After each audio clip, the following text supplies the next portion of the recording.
Hello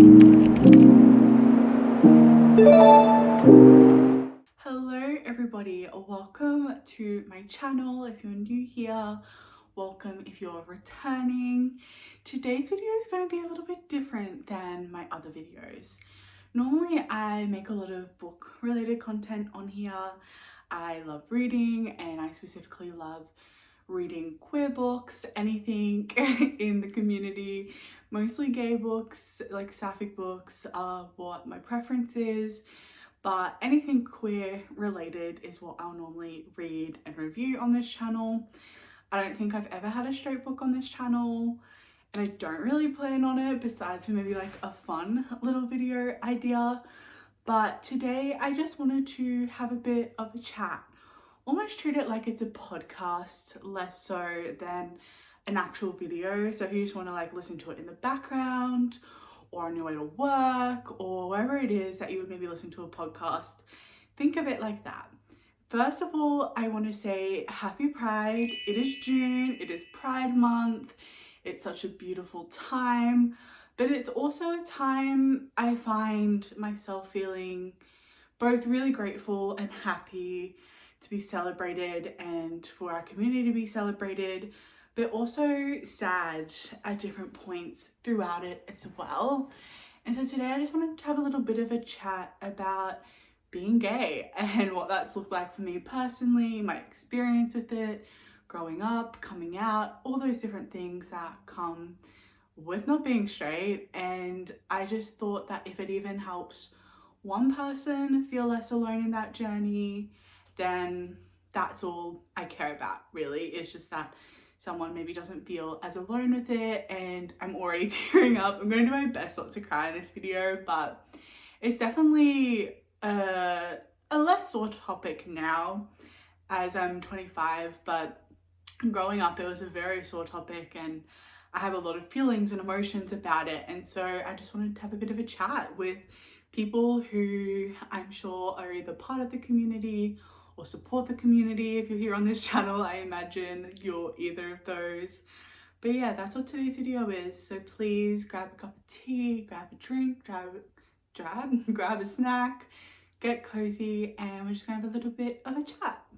I don't have a structure for this video. I kind of just felt like this is a video I wanted to make, and I thought about doing it more structured, but I don't know, it just didn't feel like a video that I wanted to be a structured video. Not that really any of mine are ever structured, but that's besides the point. I guess maybe a bit of a starting point. I am a lesbian. I have been out to different people now for maybe, like I'd say the first people I came out to was when I was like 21, I want to say. And then I've come out to like almost everyone in my life now.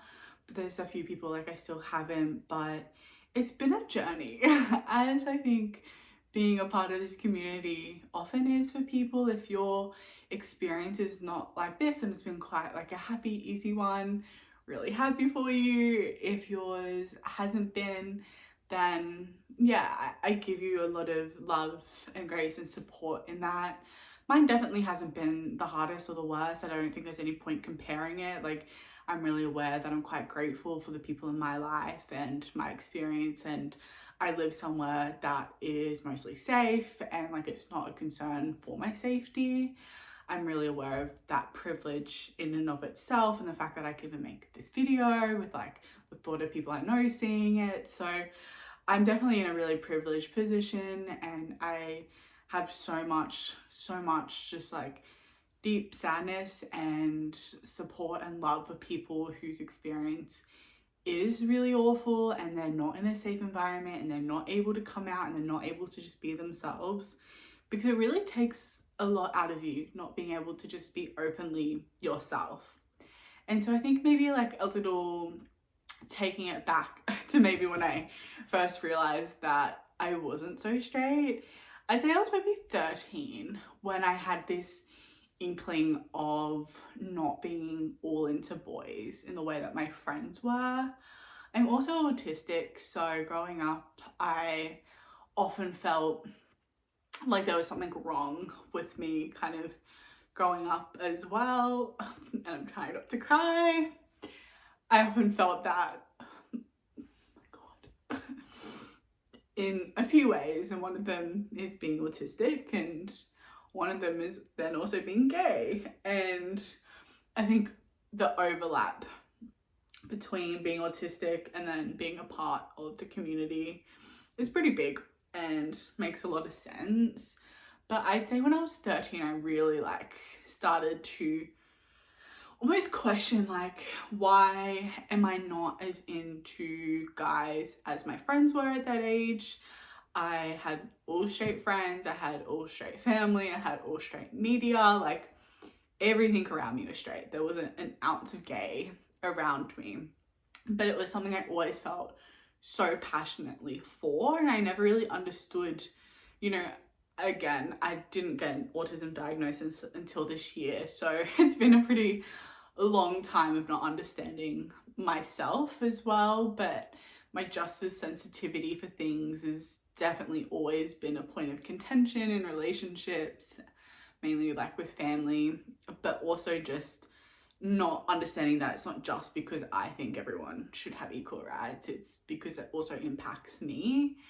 And so growing up, I guess another layer of it as well, my dad's family is quite Christian, they're quite conservative, and they would go to church. And I remember when I was younger, my parents, my dad would take us to church with his family, and I remember just feeling this really big sense of discomfort in being in that space and about the things they were preaching. And it wasn't a progressive church by any means. It was definitely a lot of preach about if you like the opposite sex, you're going to hell. And I remember this one comment from a family member. My cousin made this joke about kissing a boy, and he's a boy. And the response was, he said he'd killed someone. It was, you're going to hell, you're the worst person on earth. And I remember hearing that and being what the fuck? That's so wrong, and that's not okay. And it impacted me so much, and it really stuck with me. And I never really understood growing up why those comments were so impactful to me, because I was that's just not right. You shouldn't be able to say that. But it wasn't obviously until I was older that I was oh, that hurts so much because it's about me. And so as a teen, I had a lot of shit kind of going on all different fronts. Being a teenager was the worst time of my life. I very honestly don't remember a lot of it. But due to kind of family stuff as well, I was definitely seeking male validation anywhere because I wasn't getting it at home. And so it was really confusing as a teenager, because on one hand I was I'm not really into these guys, but then I think the attachment part of me, and then also the kind of internalized homophobia part of me was really coming up. And so I was overcompensating. I was talking to all these guys. I was doing anything I could to fit the normal that my friends were, and dating guys and doing, other things with guys. And it just always sat with me a bit wrong. And I just didn't quite get why. And I think it really hit me when I saw porn for the first time, and I saw a naked woman who wasn't a family or a friend, and I saw boobs, to be honest. And I was oh my God, what are these? What is this magical thing that is making me feel some type of way? And I always used to think, oh, girls are really attractive, but I could never be with them sexually. And then as I got older, I obviously did a lot of work around that being quite internalized homophobia and only seeing straight people, straight couples, straight everything growing up. I didn't even think that liking women and being with a woman and having a life with a woman was a possibility. And again, teenage me was really going through it, and I just was so confused about where I fit in that, because initially I kind of thought oh, I'm bi, I can like women and men. And then I came out as bi, and then that was when I was maybe 20 is how I initially came out to people. I came out as bi, And then it just didn't really sit well with me either, because I was like, realistically, I don't ever want to touch a man or be with a man. And any of the guys that I was attracted to were all very feminine and very pretty. And I could think about maybe kissing them, and that was the line. I was like, the thought of having to like do anything more than that, just like, filled me with like this dread and this like, no, thank you. And so I just thought that coming out as bi would be more palatable for people. And again, I was also just confused in myself around where I sat with it. And I saw this TikTok the other day, and it made such a great point. And the point was coming to the realization that you like women is one thing, but coming to the realization that you don't like men is a whole nother thing. And it really was, because coming to the point of accepting that I don't like men in that way, that took me until I was like 24. So like 2 years ago, 23, 24. Really not that long ago, I actually told people that no, I just like girls. But it took me so long, because the idea of not liking a man and the idea of my family not accepting me because I wasn't with a man, it was a really hard pill to swallow. And for many years I was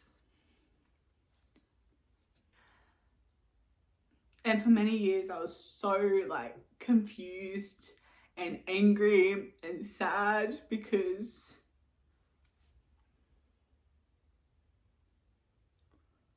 I didn't think I'd cry so much. I just took my antidepressant, thought I'd be fine, but I was so angry and sad at the world for any kind of like homophobia or transphobia. Like, I would always be so like disgusted and feel that so deeply for people who don't support the community and don't support, especially at the moment, like trans people, and don't support like any queer people, just don't support the community as a whole. And I remember growing up and I would feel just like this rage of like, why is it okay for you to like the opposite sex, but it's not okay for me to like the same sex? Or it's not okay for someone to be bi or pan, or it's not okay for someone to be gender diverse or to be trans. And again, that justice sensitivity would always come up, but it took me so long to realize like, oh, this hurts so bad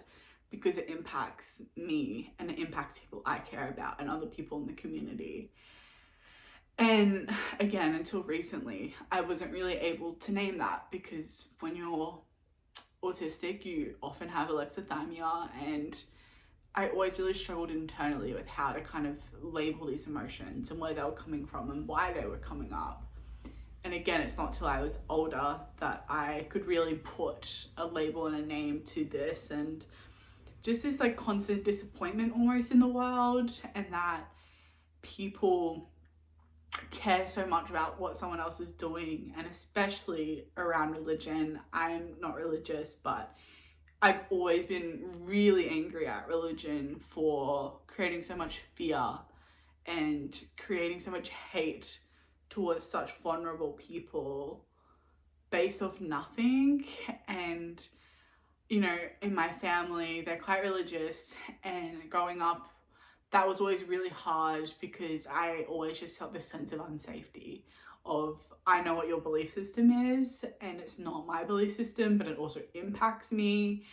And same with my dad, you know, he's really conservative, and growing up, that was always so painful and hurtful, because I'm like, how can you not support the community? And I always felt so angry. I remember when same-sex marriage was legalized here in Australia, which was only 2017, so not even that long ago. I remember fighting so hard with like my family for like why they should vote for it. And at the time I was just like, you should vote for it because that's the right thing to do. And even if I wasn't gay, I would still believe that, because that's just my values and my belief system. But I just remember it hurting so much, the idea of someone not voting for that, because I was like, what is so wrong about it? What is so wrong about two people being in love just that they have the same genitalia. Like, what does it matter at all to anyone else? And that would always be my point. I'm like, why do you give a shit about what Jake and Josh down the street are doing, or Lindsay and Lou? I don't know where these names have come from, but like, why do you care about what they're doing and their life? And I've always very much thought the more that people are incredibly homophobic, I'm like, there's something going on underneath, because you don't care about something that much unless it's impacting you in actually some way. And again, this video is kind of all over the place, but I guess as a teenager, really confused, and men and guys were the center of my world because that felt safe and accepted, and that's what everyone else was doing. So I was like, that must be the right thing. I had no other representation to go off. It wasn't until Modern Family and us as a family were watching it that I was like, oh my god, people can be gay and people can be in relationships and they can have children and they can do all the same things that a straight couple would do. And that gave me so much hope, and I loved getting just either a slither of representation. And then as I was like getting into my 20s and I had kind of come out as bi to people, I still had no interest in men whatsoever at all. And I was just, again, I think I came out that way because I thought that that would maybe be more palatable for people than if I just came out as a lesbian. And everyone, you know, my friends, all incredibly supportive, my sister incredibly supportive, but I just didn't think about even telling my parents, to be honest. My mum is super progressive and I knew she would support me, and that was never an issue. But my dad, I was just in this constant fear of like, how is he going to respond? Like, is our relationship, which is already quite a rocky one, going to just like completely not exist? And it's also really hard when you grow up hearing someone's comments. You know how they think and you know how they feel about certain topics. And so that always just made me feel like there's no point in coming out to someone who I know's opinion on the topic, on the matter. And I also felt this anger about, why should I have to come out? Like, why do I have to tell you that I like girls instead of boys? Because that's always been the thing for me. I'm like, why does anyone else have to come out and tell people that their preference isn't just this stupid societal standard that we only date the opposite sex? And it's something I still try and do a lot of work on because I still feel that way. But there was a point where I was like, no, fuck everyone. I am not coming out. It's not fair. I have to come out. I shouldn't have to tell you about who I'm attracted to just because it's different than who you're attracted to. And again, I still very much feel that way. I think the idea of coming out is just like stupid and anxiety invoking. Someone else. Someone's here, I think. I have no idea what's happening in my neighborhood right now. Something of coming out, really stupid. And I think it puts a lot of pressure on people. You're kidding. Someone is doing something very loud. I'm very sorry. Oh, they've whipped out a mower. You're kidding me. No one ever mows around here. We live in an apartment complex. Sick.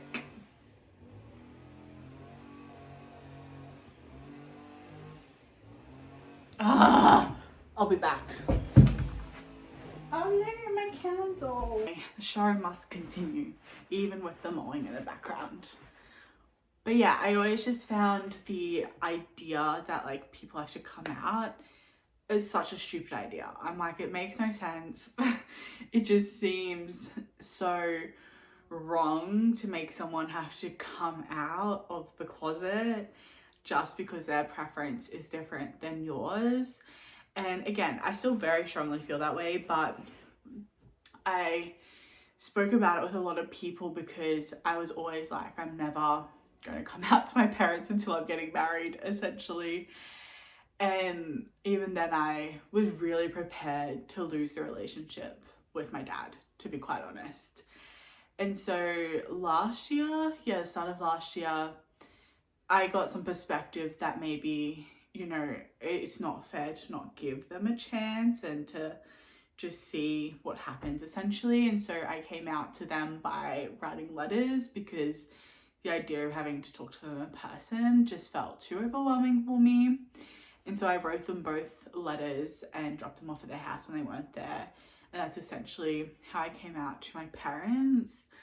But doing that, I was surprised by my dad's reaction, but it's definitely still been quite a rocky journey since then. He is still very much conservative, and even though he says he doesn't care that I'm gay, again, it's that really tricky thing of, but I know how you feel about it, and I've heard that growing up, and we can never talk anything politics because we're on completely opposing sides, and everything he says around politics and who he supports is just really hurtful, and it's either kind of that choice of having a relationship or not. And you know, that's something that as an adult can be really difficult. It's just a constant kind of battle within myself of like, do I have this relationship, do I not have this relationship, knowing that when comments are made that it's really hurtful and that it sucks.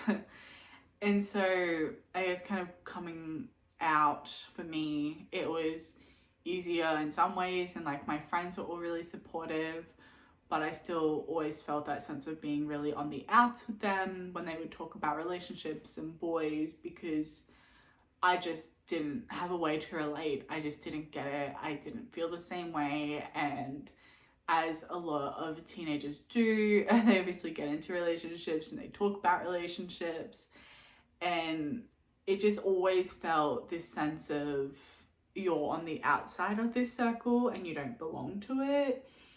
And I never had any kind of queer friends growing up or in high school, anyone that I even knew was out as gay. And it's not until I've gotten older and I work at a space that there's a lot of gay people, and I run a group that is for the LGBTQI plus community, and that I only consume queer media and all these choices that I've made as an adult, I'm really lucky to make. And that, again, I live in quite a safe place. I live in Australia, so you know, obviously people can be quite conservative, but I'm not concerned about my safety. And that in itself is such a big blessing, and that my friends and, you know, my family, they have been okay with me coming out. But it's just so much anxiety built up from such a long time, and trying to unlearn those thoughts you have about yourself and like, why can't it be normal? And again, that ties in a lot with being autistic as well.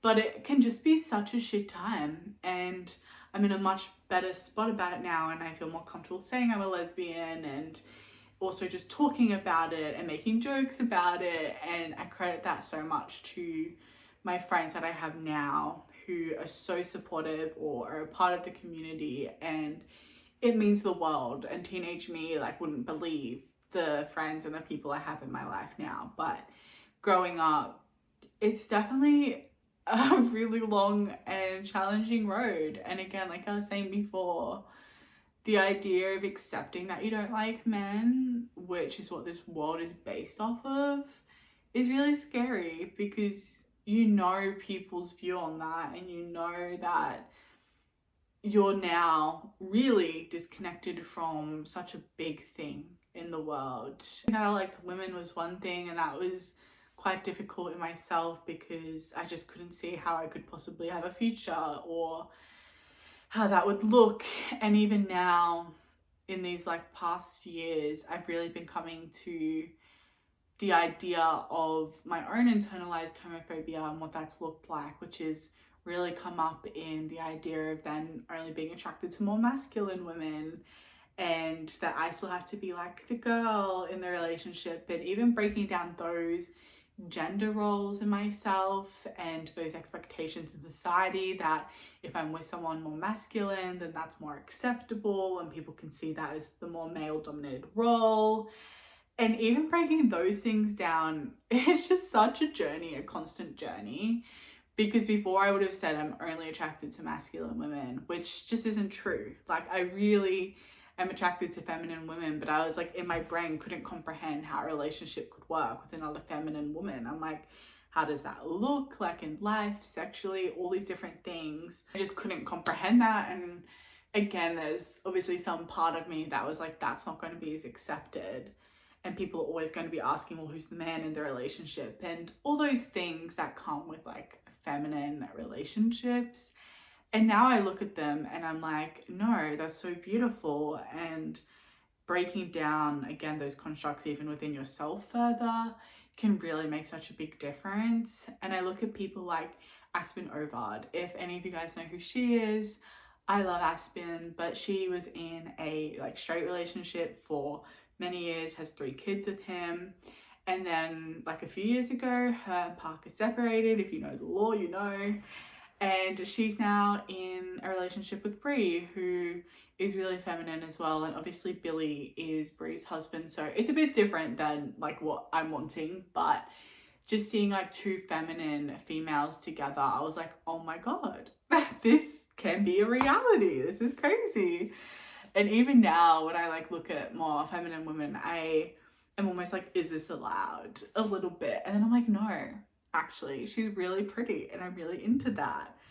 And so it's just a constant journey, I would say. It's not even one that is ended now, but I definitely feel much more secure in myself and in my sexuality. But even those gender roles are constantly kind of being broken down, because like growing up, I would always think it caused a lot of like confusion, to be honest, around like my gender, because I was like, I want to be with girls. The only way I see being with a girl is if you're a guy, even though I really like being a woman, and that's how my gender is for me and how I identify with my gender. But I was like, how do I have that thing that only guys seem to have? And then growing up, it's realizing, oh, you can actually be with women and not be a male. And that was a pretty like revolutionary time when I figured that out. But yeah, that's, I guess, just been my journey growing up and what that's kind of looked like. I didn't want to go into too much depth or trauma dump on you too much, but that's kind of what it's looked like. And even now, it's just being really strong in what I value, and the fact that I will watch some straight things, but most of the time, a lot of what I watch is queer. What I read is queer, because I don't have to consume all straight media like I used to. I thought that was the only option. And now I'm an adult and that's not the case. And I can watch whatever I want. I can read whatever I want. And I can actually be a part of this community. And as much as TikTok and social media definitely has its downsides, 100%, I'm so grateful for TikTok, because I got it in like, I want to say 2020, like when COVID was initially happening. And it made me feel so much less alone. It really did. The idea that I could go on an app and see gay people and hear their stories and the jokes they make and how relatable that was really life-changing, because it made me feel so much less alone, when in my life at that time, I didn't have anyone who was a part of the community, and I felt so isolated and I felt so alone. And I don't live in Sydney or Melbourne or Brisbane even, where you do see more representation and it is a bit more progressive. And in my town and where I live, it's really not the case. And so being able to go online to a safe space where I could laugh, I could cry, I could feel all the emotions that I was feeling, and have ways to relate to people and to just not feel like I was by myself, made the world of a difference. I think my life would have looked really different if I didn't have that connection. And even now, I love going on TikTok, and all my content is either like my interest or it's about being gay. And I love that, because it's such a beautiful community that I get to be a part of, and I feel so privileged to be a part of, and to even make videos about reading queer books. I feel so lucky to be able to do that, because it's being able to be that for other people as well, of not feeling so alone, and that there's people you can come to and you can watch, and you know there's a place for other people to come to and know that they're not alone. And for that, I just want you to know that if you are struggling I feel that. I've been there. I'm sending you so much love and so much strength, and I hope you have a safe space in coming here. And please feel free to comment, to reach out if it's safe to do so. I'm more than happy to connect with people because I think it's so important, and especially in the world right now, the world is quite a shitty place at the moment, especially for trans people. And so if you're a trans watcher or viewer or person, please know I'm with you 100%. I'm sending you so much love and support and doing whatever I can to make a little bit of the difference in that space too, because no one should be afraid of their safety. No one should be afraid for their rights being taken away. No one should ever feel less than or unsafe or like they're not worth the same as any other person because of their gender, because of their sexuality, because of their race, because of anything. Like, no one should ever feel that. And unfortunately in this world that is the case. And so if I can provide even just a small space to give some love and support, I would be honored to do that. And so yeah, that's the video I wanted to make because it is Pride, and I think it's really important to talk about these things. And again, I feel so much more comfortable in myself as a person, but in myself as a lesbian, as someone who's part of the community. I feel so much more secure in that and so much safer to talk about and really proud to talk about too. And so I want to make more videos like this because again, awareness is key, safety is key, safe spaces are key. And if I can provide that for even one person, then that's all I ever want to do. So yeah, thank you so much for being here, for watching. I know this video is a bit all over the place. I am just a bit all over the place and I always have so many thoughts coming through my head. And so it was nice to actually get some of them out. And if you have any other videos like this that you'd want to see, please feel free to let me know down below. But I love you. If you're a part of this community, I'm sending you so much love and sending you a big hug, and please celebrate yourself this month. I know it can also be quite sad at times, but please celebrate and know that you are loved and you're worthy and you're everything in this world. And if you're an ally, if you're someone who just supports the community, thank you. It's really appreciated and it doesn't go unnoticed. And having safe spaces in this world is the biggest blessing. So thank you. That was all for today. I just wanted to pop on here and say hi, share your thoughts, and I'll talk to you guys next time. Bye.